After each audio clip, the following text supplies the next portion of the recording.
A bit late to my work about the diary of a CEO. So actually, I should have made this video around 7 p.m. But now I'm making this at 12 a.m. because I had to go to Gurgaon for my sister's one of the interview, and the area was a bit shady. And for my parents' peace, I had to tag along with my sister for her safety and for the well-being of what she is going to do over her summer. Anyhow, so I got back around 5 p.m. and then I had to go for snacks, also my lunch because I didn't have anything.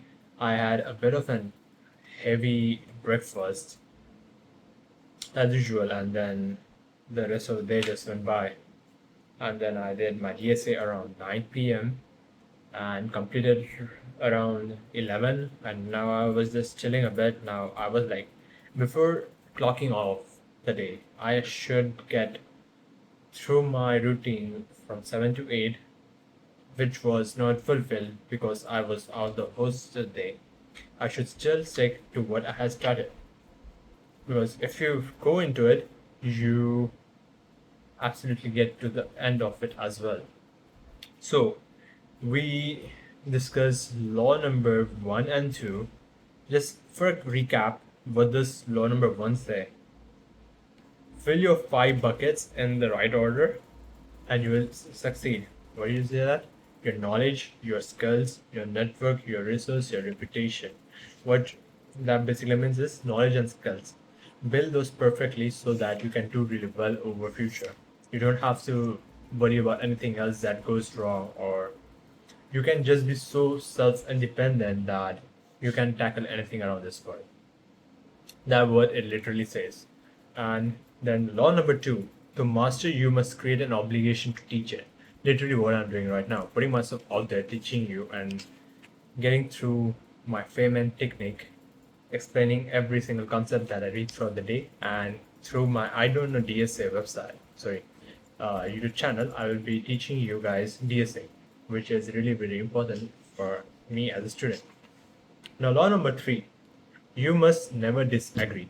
So what this law actually states is when you are in a situation where you are in a disapproval of something, like example, we are like a quick example, like your parents always used to argue, right? And then you're like, bro, why do these people keep fighting every time? About your dad, your mom is like shouting out there, screaming the same thing over and over again, but your dad is completely phased out. That's what disagree actually means.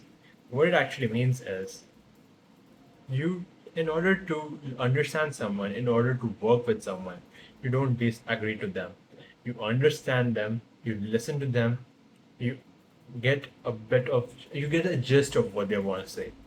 So that so that you can influence them. What does that mean is first you listen to them so they are being heard of, then you add your own points. In that sense, you are listening to him, and the person in front of you is actually susceptible to understanding you more better so that you can influence them more furthermore. Now, what does law number four say? You do not get to choose what you believe. Now, this is also very much this is also very much similar to what the law number three actually says. You do not get to choose what you believe. It's something that is really very susceptible, that your mind is actually malleable to the world out there. You are born with certain beliefs because you, as this child, didn't have much to think about. What your parents told you, you just took it and grasped it. Example, the language you have learned. But like, let's say if someone with the same but with same language but with different dialect comes and talk to you, you will be like, bro, this guy has a completely different way of speaking. They have a completely way of pronouncing things. So that's where it makes a difference. What I really mean to say is, your thoughts are malleable. You don't get to keep what you believe, and it changes over the time. For example, let's say the flat earth, uh, let the flat earthers be in their own zone. We are not going there. Let's talk about the polio injections. Something that as a child you take, and you have a birthmark here or here, whichever way you must have taken. There is this birthmark everyone have, but parents back then, like around 1800s and 1850s, weren't really susceptible to the thing that we should be giving injection to our child, which is obviously understandable. Some doctor comes in, some scientist comes in and says, hey, you should be taking this. It's not how it works. You have to first build something around their belief system. You have to first make the parent understand what you are putting them through and why it's actually necessary.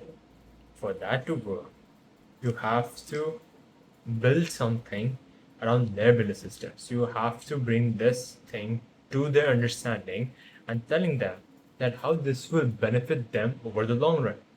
That's how it actually works. Seeing is believing. Confidence in existing beliefs. So, what this two thing actually says, what you see is what you actually believe. Like over the time, when you see something happen, when see something giving you positive results, you should work over it. And to make someone actually trust what you believe, you have to have the confidence in it. What that comes back to is you should have knowledge, you should have skills for people to believe and trust. So that if you don't have confidence, so you can't actually make someone believe or do what you actually think. Don't attack beliefs. Exactly what the law number 3 says. Do not fight anyone. Just add on to the points of what they believe. And once they actually understand or get a point of that, everyone is an intelligent being. Some have their own ways of understanding or doing things. Once they understand it, they will actually follow it through.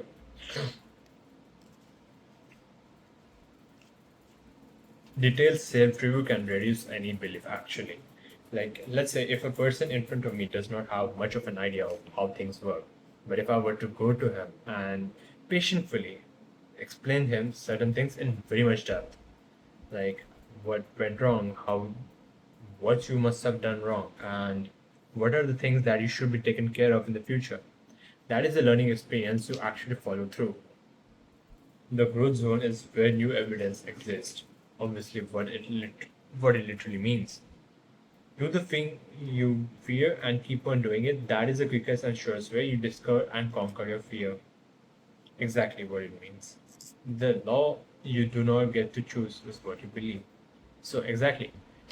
Just stop telling that you're not qualified enough or something that is not happening around you and keep building around it. And you will mold your own beliefs into something that is more better and purest form of the pinnacle that you want to ever achieve in your life. So this was the video number 2, that is law number 3 and 4, and I gave you a small review over the law 1 and 2. So thank you guys.